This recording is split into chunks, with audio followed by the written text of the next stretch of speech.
Vlog time, day one. So I am about to run or attempt to run my second marathon in the same year. So my first marathon I did at the end of April. It was the 2025 Eugene Marathon. And out of the blue, I decided the week of the marathon to record vlogs for 5 days leading up to marathon day. And I just kind of did it ad hoc and talked about whatever was on my mind those days. A couple of those days I was recording while I was carbing up and eating. Other days I recorded like during a run when I was doing my taper runs. And I don't know, I found it kind of fun. And it was a good way for me just to document what I was going through at the time. And I found myself ready for another marathon. So I decided, hey, let's try this again. So today is Tuesday. My marathon is Sunday, October 5th, and it's the 2025 Portland Marathon. I didn't really prepare anything for this blog, so I'm just winging it here.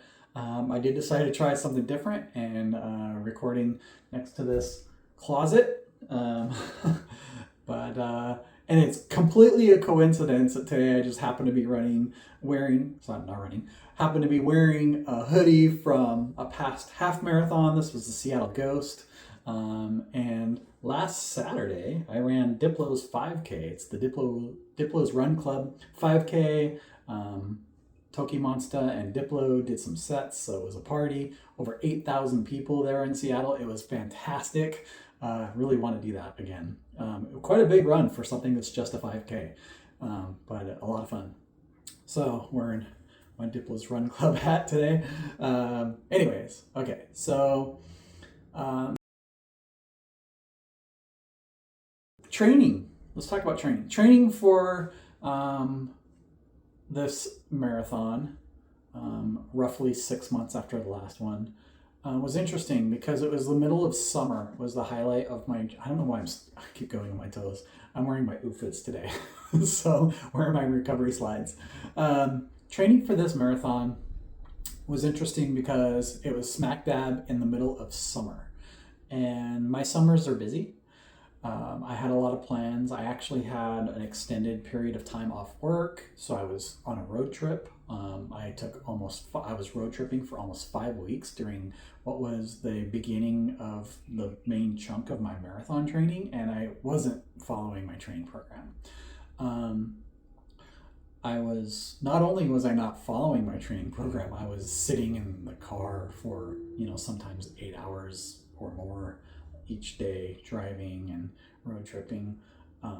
So for that month, which was, I believe, primarily in August, like the beginning of August, I basically only did a couple of trail runs when I was camping. So a few trail runs and lots of walking. So I did a lot of walking. I was camping, not hiking, but trail walking, and I went to a couple concerts where I was walking a lot. So I did a lot of walking, a lot of movement, but then a lot of days where I was literally just sitting in my car seat, the seat in my car, not car seat, but seat in my car, and not running. So I came back from that, and I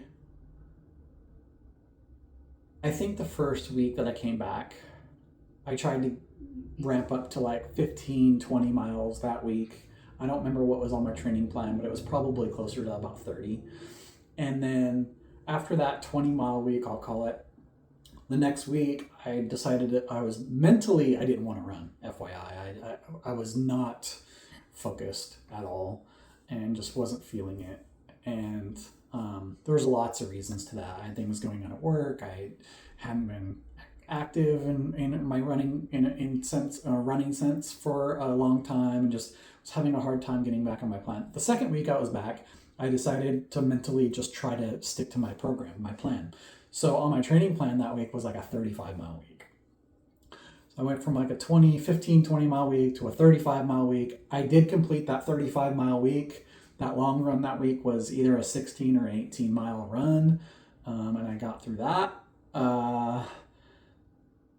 But I started getting some pain in my heel, which felt very much like plantar fasciitis type of a pain in my heel. So then the week after that, I cut back again, and I was back to like a 15, 20-mile week.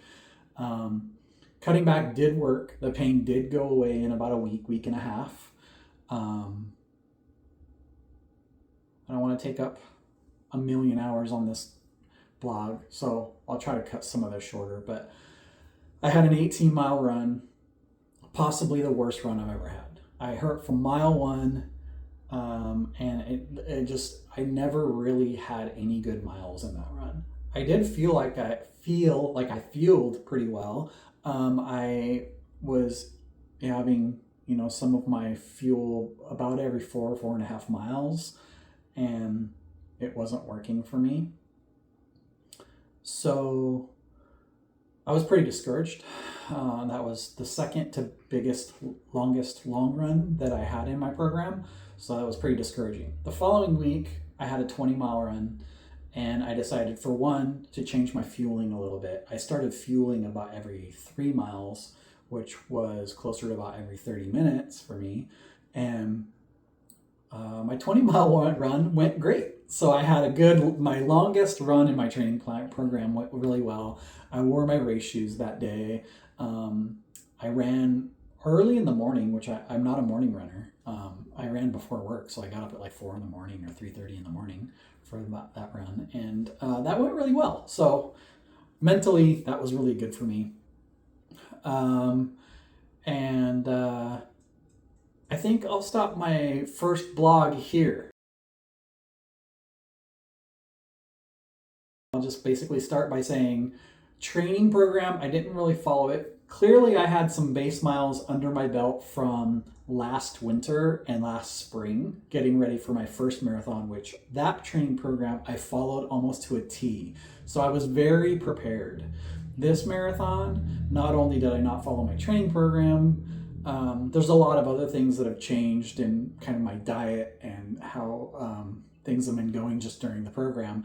So I'm a lot less prepared for this one, except for the fact that maybe, I have last year's training under my base miles. This marathon, I have maybe gained a little weight, not a lot, but a little bit, just because of summer again. A lot different training in the middle of summer when I have a lot of things to do in my personal life. So that's blog 1. 4 more days after today, and we'll hit our marathon.